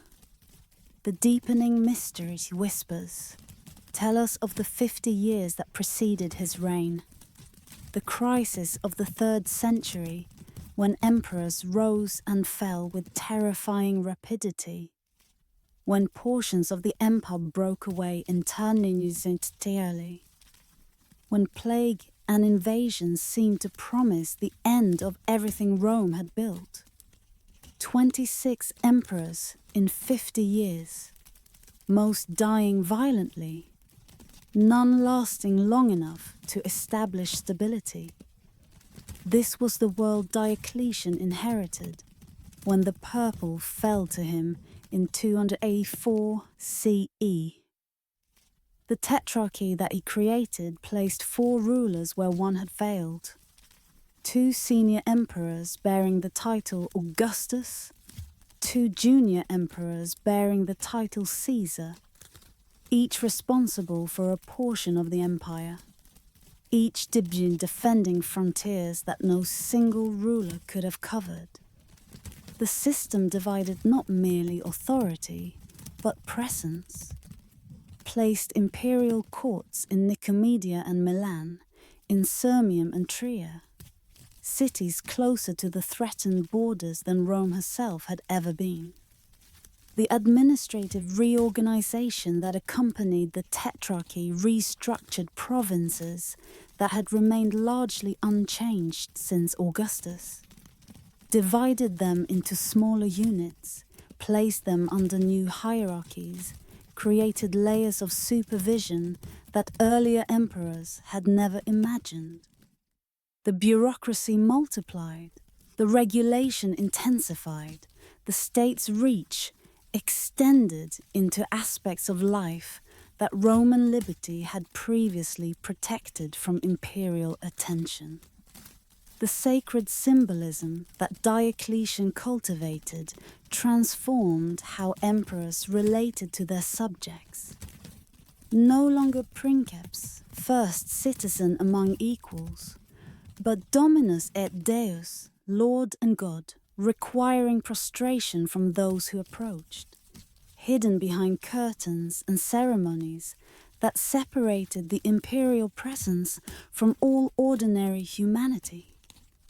The accessibility that earlier emperors had at least pretended to offer disappeared behind rituals borrowed from Eastern courts that Rome had always scorned. The persecution of Christians that culminated in the Great Persecution of 303 CE represented Diocletian's attempt to enforce the religious unity that he believed political unity required. The churches that had grown throughout the 3rd century's chaos seemed to threaten the traditional pieties on which Roman order depended. Diocletian demanded their destruction with thoroughness that exceeded what any previous persecution had attempted. The failure of this persecution, the inability of imperial power to eliminate a faith that had grown too deeply rooted, would prove as significant as any administrative reform. Some believe that Diocletian's reforms saved what remained of Roman civilization, that without the restructuring he imposed, the empire would have fragmented entirely, would have dissolved into the regional powers that the 3rd century breakaways had foreshadowed. The Eastern Empire that survived for another millennium owed its existence to patterns Diocletian had established. The Western recovery that permitted another century of Roman rule would not have been possible without the foundations he had laid. Others see in his transformations the death of what Rome had been, the replacement of citizen with subject, of accessibility with distance, of the republican traditions that emperors had always at least honored with something frankly oriental and despotic. The Rome that emerged from Diocletian's reforms was Rome in name, but not in character. Preserved in form, but altered in substance beyond what earlier generations would have recognized. 3. The fade into silence. And now, as contemplation grows quiet, we find ourselves at split. On the Dalmatian coast, where Diocletian built the palace for his unprecedented retirement. He abdicated in 305 CE, the only Roman emperor ever to voluntarily surrender power, and withdrew to the palace, whose walls still define the Croatian city that has grown within them. The gardens where he grew cabbages became famous. The response he gave when urged to return to power, more famous still. "Come and see the cabbages I have planted," he supposedly said, "and then tell me whether I should exchange this peace for the storms of renewed ambition." The system he created fell apart almost immediately after his departure. The tetrarchy dissolving into civil wars, as the Caesars and Augusti contested for dominance that the system was supposed to have made unnecessary. Constantine would emerge from these struggles to rule alone, would abandon the divided authority that Diocletian had believed essential, would prove that one man could still hold what four had been created to share. Yet something of Diocletian's vision persisted through the empire's remaining centuries. The administrative structures, the ceremonial distance, the sense that the emperor was something more than merely powerful human being, all continued through the transformations that followed, shaped how Byzantium would understand imperial authority long after the Western Empire had ceased to exist. Let the silence settle now over the palace at Split, over the mausoleum that was converted to a church, over the walls that have sheltered inhabitants for 17 centuries, since the emperor who built them chose retirement over power's continuation. The emperor who split the world had saved what splitting could save. The man who created the tetrarchy had proven that some solutions work only in the hands that design them. And somewhere in the space between Diocletian's innovations and their aftermath, a truth about reform reveals itself. Its dependence on circumstances that cannot be replicated. Its inability to outlast the genius that conceived it. Its tendency to produce consequences that its creators never imagined. Constantine saw something in the sky before battle. A cross of light. Words promising victory, a vision that would transform an empire from persecutor to patron of the faith it had tried to destroy. Whatever he actually witnessed on that autumn afternoon in 312 CE, whether divine revelation or tactical inspiration, genuine mystical experience or useful fiction, the consequences reshaped Western civilization more thoroughly than any military victory could have managed. It is said that he commanded his soldiers to mark their shields with Christ's symbol before engaging the usurper Maxentius, that the battle at the Milvian Bridge became not merely political contest, but religious test. That victory vindicated the vision and obligated the victor. The cross that had been mark of criminal execution became suddenly sign of imperial favor, and the faith that emperors had persecuted became suddenly faith that emperors would promote. This is where our contemplation continues, with an emperor who redirected the religious course of history, whose conversion, whatever motivated it, created the Christian world that subsequent centuries would inhabit. 2. The deepening mystery. Whispers tell us of the path that brought Constantine to that bridge. The civil wars that followed Diocletian's abdication. The struggle among tetrarchs and their sons for dominance that the system had been designed to prevent. Constantine's father, Constantius, had been Caesar and then Augustus in the West. Constantine himself had been passed over in Diocletian's succession arrangements, had been present in Galerius's court as something between guest and hostage, had escaped to join his father in Britain just before Constantius died. The vision itself remains shrouded in the uncertainties that surround all religious experience. Some sources say he saw the cross in the sky, with the words, "In this sign conquer." Others say the revelation came in a dream the night before battle.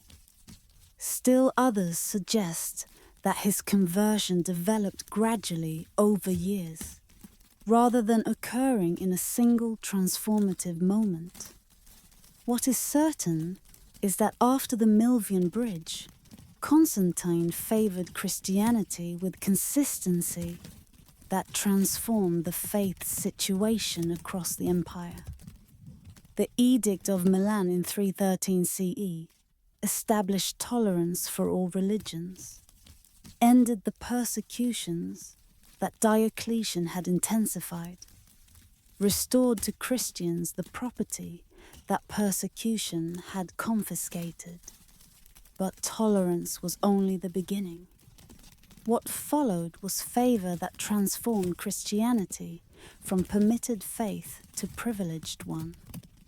The churches Constantine built, St. Peter's in Rome, the Holy Sepulchre in Jerusalem, the Hagia Sophia's predecessor in Constantinople, proclaimed in architecture what his policies proclaimed in law. That this emperor served Christ as earlier emperors had served Jupiter. The Council of Nicaea in 325 CE demonstrated how thoroughly Constantine intended to shape the faith he had adopted. The theological disputes that divided Christians, the nature of Christ's divinity, the relationship between Father and Son, were not merely spiritual matters, but threats to the unity that Constantine sought. He summoned the bishops to his palace, presided over their deliberations, insisted on the creed that would define orthodoxy for centuries to come. The emperor, who could not entirely explain the theology he was enforcing, nonetheless enforced it with authority that no theologian possessed. Constantinople's foundation announced that a new Rome was rising, a city built Christian from its foundations, untainted by the pagan temples and traditions that marked the old capital, designed to be capital of a transformed empire that would serve the god Constantine had seen in vision. The city that would bear his name for 16 centuries began a statement of faith as much as administrative convenience, as monument to conversion as much as to strategic calculation. The mysteries that surround his faith have never been resolved. He was baptized only on his deathbed, not unusual for an era when baptism was believed to wash away all sins and was therefore better delayed until sinning had concluded. He continued to honor Sol Invictus, the unconquered sun, whose cult had been popular among emperors before him, and whose symbolism blurred with Christian imagery in ways that might have been deliberate syncretism or merely transitional confusion. The question of whether his conversion was spiritually genuine or politically calculated has occupied historians for centuries without producing consensus. Some believe that Constantine's sincerity matters less than his consequences, that whatever he actually believed, the world he created was genuinely Christian in ways that transformed everything from law to art, to philosophy to daily life. The empire that emerged from his reign was not the empire that entered it. The God that emperors would serve for the next 1,000 years was not the God that emperors had served for the previous 1,000. Thread. The fade into silence. And now, as the night deepens, we find ourselves in the church of the Holy Apostles that Constantine built for his own burial. The church where his sarcophagus stood, surrounded by cenotaphs to the 12 disciples, where he claimed for himself the 13th position, apostle to emperors as Peter had been apostle to Rome. He died in 337 C at Nicomedia, receiving baptism at last as death approached, leaving an empire that his sons would fight over, and a faith that his patronage had transformed. The deification that earlier emperors had received was inappropriate for a Christian ruler. Constantine instead was venerated as saint by the Eastern Church, remembered as equal to the apostles for the work of conversion that his reign had accomplished. The transformation he initiated continued long after his death. The temples gradually closing, the sacrifices gradually ceasing, the old gods gradually fading from public life as the new god claimed what they had held. The process took generations to complete, faced resistance that Julian would briefly embody, encountered persistence among rural populations that gave paganism its name, paganus meaning country dweller. But the direction Constantine had established proved irreversible. The vision at the Milvian Bridge had changed what Rome would be forever.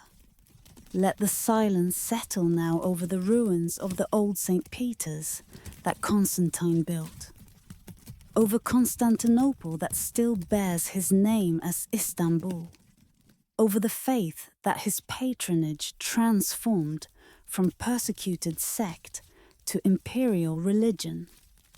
The vision had found its vessel.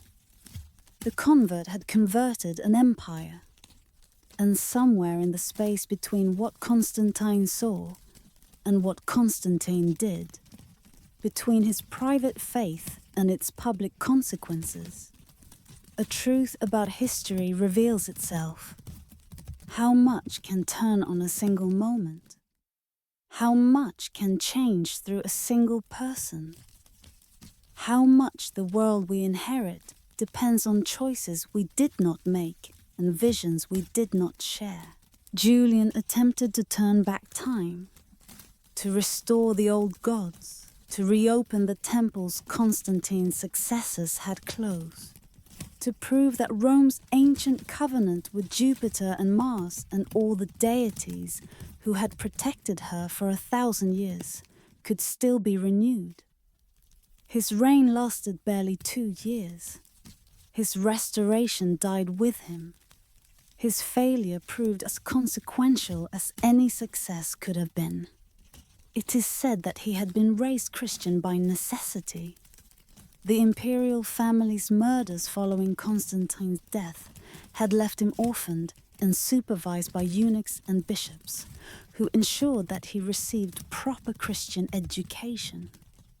But somewhere in those constrained years, Julian had discovered the philosophers, had found in their teachings the old wisdom that Christianity claimed to have superseded, had converted secretly to the gods his public life required him to deny. This is where our contemplation continues, with an emperor who attempted what could not be accomplished, whose brief reign illuminated by its failure how complete the transformation Constantine had initiated had become. 2. The deepening mystery whispers tell us of the years of concealment.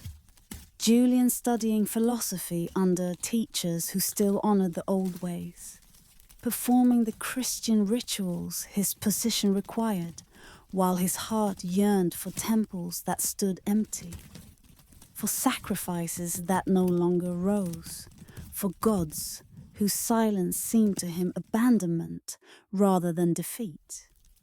The letters he wrote to fellow believers in the old ways had to be coded, cautious, deniable. The faith he held was dangerous in a Christian empire that tolerated dissent poorly. The elevation to Caesar in 355 CE placed Julian in Gaul, commanding armies against Germanic invaders, demonstrating military capability that his cloistered youth had not led anyone to expect. The victories he achieved made him popular with soldiers who were not yet entirely Christian, who remembered the old traditions, who found in Julian's philosophical demeanour something that reminded them of Marcus Aurelius, rather than the Christian emperors they had known. The proclamation as Augustus in 360 CE forced Julian into civil war against Constantius II, his cousin, the last surviving son of Constantine. The conflict resolved itself through Constantius's death before battle could be joined. Julian entered Constantinople in 361 as sole emperor, finally able to reveal what he had hidden throughout his life. The restoration began immediately. The temple that had been closed were ordered reopened. The sacrifices that had ceased were ordered resumed. The priests who had been dispersed were summoned back to duties that Christian supremacy had interrupted. Julian himself sacrificed ostentatiously, publicly, frequently, demonstrated by personal example what he wished his empire to return to, what he believed Rome required for her survival and prosperity. The attempt to construct a pagan church, an organized structure that could compete with Christianity's bishops and hierarchies, with charitable institutions and theological schools, revealed how thoroughly Christianity had transformed what religion meant. The old paganism had never needed organization. The gods had been honored through civic ritual rather than individual salvation, through sacrifice rather than doctrine, through tradition rather than institution.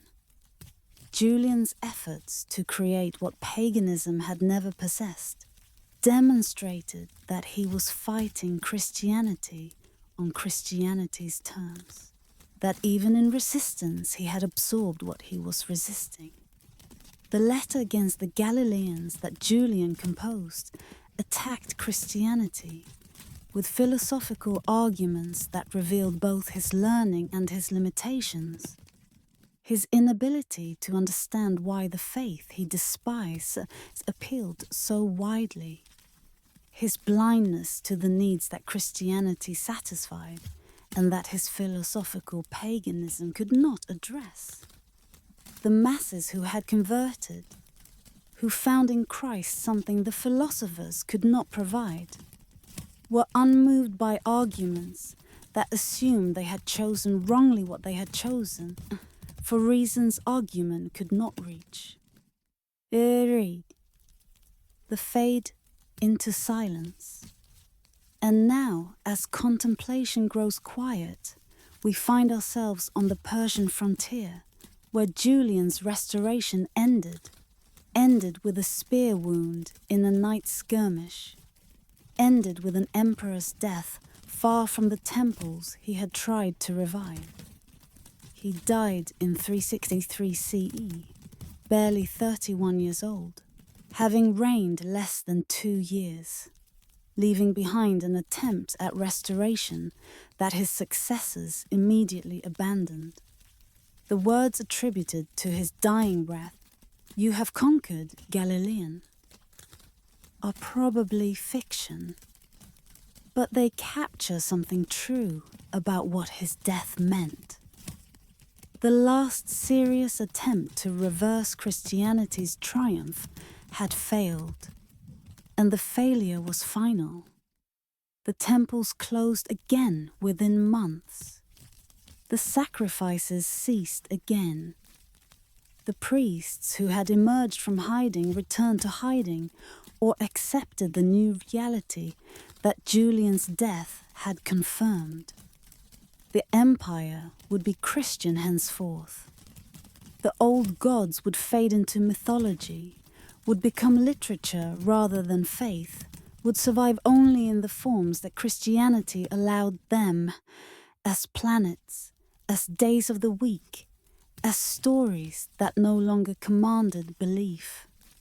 Let the silence settle now over the abandoned temples Julian had tried to restore, over the philosophical schools that had taught him the old ways, over the battlefield in Persia where his restoration ended before it could truly begin. The last pagan had believed he could reverse what Constantine had accomplished. His failure proved how complete the transformation had been. Not merely political, but spiritual. Not merely imperial, but civilizational. And somewhere in the space between Julian's vision and his death, between what he attempted and what he could not achieve, a truth about religious change reveals itself. Its irreversibility, once it has passed certain thresholds. Its indifference to the convictions of those who would oppose it. Its capacity to transform so completely that restoration becomes literally unimaginable to those who live within the transformed world.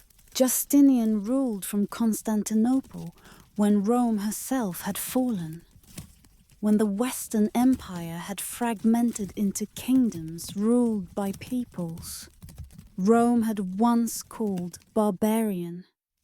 Yet he dreamed of restoration, believed that what had been lost could be recovered, that the Roman world could be reunited under his authority, that heaven itself could be built upon earth in churches whose domes would seem to float unsupported above congregations that gazed upward in wonder. It is said that when he entered the completed Hagia Sophia for the first time, he paused in amazement at what his architects had achieved, then spoke words that compared himself to Solomon. "I have surpassed you." The pride was perhaps excessive. The achievement that prompted it was not. The church he built remains, transformed into mosque and then museum, and now mosque again, still astonishing visitors who stand beneath its dome 15 centuries after Justinian's engineers solved problems they should not have been able to solve. This is where our contemplation concludes, with an emperor who reached for everything and achieved more than anyone except himself believed sufficient, whose reign was Rome's last great flourishing, and perhaps her most magnificent refusal to accept that autumn had become winter. 2. The deepening mystery.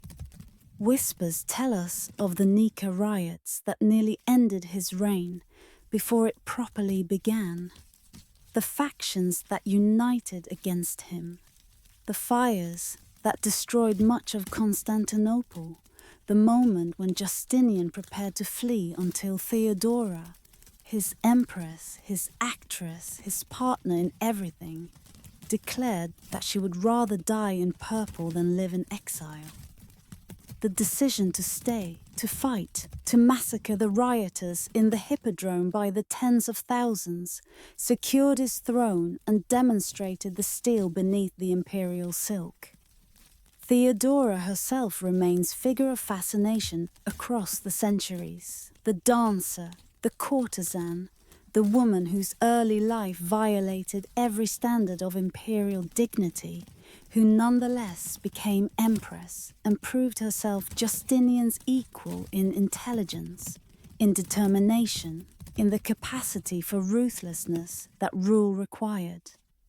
The laws he changed to permit their marriage, the restrictions he removed that had forbidden senators from marrying actresses, demonstrated that this emperor would reshape law itself when law obstructed what he sought. The codification of Roman law that Justinian ordered became perhaps his most enduring achievement.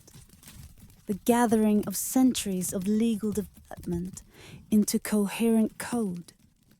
The corpus juris civilis that would influence European law for a millennium after the empire that produced it had vanished. The The jurists who accomplished this work under his direction understood that they were preserving not merely rules, but civilization.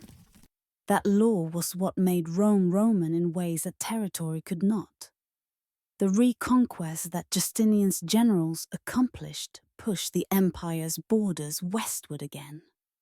North Africa recovered from the Vandals, Italy recovered from the Ostrogoths, portions of Spain recovered from the Visigoths. The Mediterranean became again what Augustus had made it, a Roman lake, surrounded by Roman territories, secured by Roman fleets. The empire that had seemed doomed to permanent division was reunited, at least in part, at least for a time. Yet the costs of these achievements proved devastating. The wars in Italy lasted decades, left the peninsula more devastated than the barbarian invasions had ever managed, made the recovery Justinian sought more destructive than the loss it was meant to reverse. The plague that struck in 541 CE killed perhaps half the empire's population, created labor shortages that undermined everything, began the demographic collapse that would continue for generations. The eastern frontiers that Justinian neglected while pursuing Western dreams grew vulnerable to Persian pressure that his successors would struggle to contain. The churches Justinian built, Hagia Sophia in Constantinople, San Vitale in Ravenna, countless others across his domains, proclaimed confidence that his reign's disasters seemed to contradict. The mosaics that preserve his image and Theodora's, the domes that proclaimed imperial piety, the spaces that lifted worshippers' eyes toward heaven, all asserted that this emperor was building something permanent, something that would outlast the troubles that beset his reign, something that would continue long after he himself had passed. 3. The fade into silence. And now, as the night reaches its deepest hour and our chronicle nears its end, we stand beneath the dome of Hagia Sophia, watching light filter through windows that Justinian's architects placed to make the dome seem to float on radiance itself. He died in 565 CE, having reigned for 38 years, having accomplished more than any single emperor since Augustus, and yet having left an empire weaker than he found it. The reconquests began unraveling almost immediately. Italy lost again within a few years, North Africa following in the 7th century, the Mediterranean returning to division that would prove permanent. The restoration that had seemed achieved proved temporary. The Roman world that Justinian reunited separated again and would never be reunited by Roman power. Yet something survived that the political failures could not undo. The law code that his jurists compiled would shape how Europe understood justice for centuries after the empire had vanished. The churches that his architects built would inspire builders for a millennium. The idea of Rome that his reign embodied, the conviction that civilization meant something, that it was worth preserving, that heaven itself might be built on earth through human effort directed by divine grace. This persisted through all the losses that followed. Let the silence settle now over Hagia Sophia's ancient stones, over the mosaics that preserve Justinian's face, over the empire he tried to restore and could not quite hold. The emperor who built heaven upon earth had discovered what all builders discover, that building is easier than maintaining.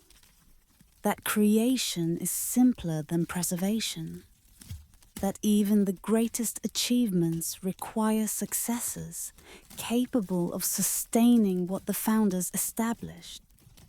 The dome still floats above those who enter, still seems to hang unsupported, still catches light in ways that make the physical seem spiritual. Justinian built what he could build, reached for what he could reach, refused to accept that Rome's time had passed. His refusal bought another millennium for the Eastern Empire, preserved what could be preserved, demonstrated that endings are not always as final as they seem. And somewhere in the space between what Justinian achieved and what he could not sustain, between the glory of Hagia Sophia and the loss of Italy, a truth about empires reveals itself, their capacity to flourish even in decline, their ability to create beauty even in diminishment, their persistence in memory long after their persistence in power has ended. The chronicle closes as all chronicles must, not with ending, but with recognition that endings are illusions, that the emperors we have traced continue in ways our contemplation has perhaps begun to comprehend. Their laws still shape how we think about justice. Their roads still carry travelers across landscapes they ordered transformed. Their language persists in the vocabulary we use without knowing its origins. Their monuments still stand where they ordered them placed, weathered by centuries, yet still proclaiming what Roman power achieved. We have walked through 5 centuries of imperial history, have followed the purple from Augustus's careful accumulation to Justinian's desperate restoration. Each emperor we examined faced the same fundamental challenge: how to wield power that exceeded what any human should possess, how to govern territories too vast for any mind to comprehend, how to make decisions whose consequences would outlast any life, including their own. The fire that burned in Roman hearts, the conviction that their civilization was worth preserving, that their values were worth spreading, that their achievements merited the costs they imposed. This fire has never entirely been extinguished. We who inherit their world carry their expectations about what governments should provide, what laws should protect, what power should accomplish. The very concept of empire that they perfected shapes how we think about large-scale political organization, even when we believe ourselves opposed to what empire meant. What have we learned from this meditation on Rome's emperors? Perhaps only this, that power transforms those who wield it in ways they cannot anticipate, that even the wisest find wisdom insufficient for the challenges that rule imposes, that the greatest achievements contain within themselves the conditions of their own undoing. Augustus created a system that survived his death but could not survive mediocre successors indefinitely. Trajan extended borders that his successors could not maintain. Marcus Aurelius philosophized about acceptance while fighting wars he could not end. Diocletian divided the empire to save it, only to watch his divisions become permanent. Constantine converted an empire and changed the course of civilization, but could not ensure that his descendants would be worthy of what he had built. Perhaps we have also learned that persistence is possible even when circumstances counsel despair, that empires can survive crises that should destroy them, that civilization can endure catastrophes that should erase it, that the human capacity for continuation exceeds what reasonable calculation would predict. The emperors we have traced face plagues and invasions, civil wars and assassinations, challenges that should have ended everything and somehow ended nothing essential. The empire they ruled outlasted them all, outlasted the dynasty of Augustus and the restoration of Vespasian and the philosophy of Marcus Aurelius, endured in the East for 1,000 years beyond what we usually call Rome's fall. As sleep approaches, as the mind grows quiet, we release these contemplations to whatever processing the unconscious performs while waking thought rests. The emperors have been witnessed, the pattern of power has been traced. The recognition of what Rome was and what she became has been achieved, or approached as closely as such achievement permits. The laurel wreath that emperors wore has long since crumbled, but the idea of what that wreath represented, achievement, authority, the recognition that some rise above the common measure, persists in every award, every honor, every acknowledgement that excellence exists and deserves celebration. The purple that emperors wore has faded from all the robes that once carried it, but the association of that color with power persists in ecclesiastical vestments and royal traditions that have forgotten their origin while preserving their meaning. Rest now.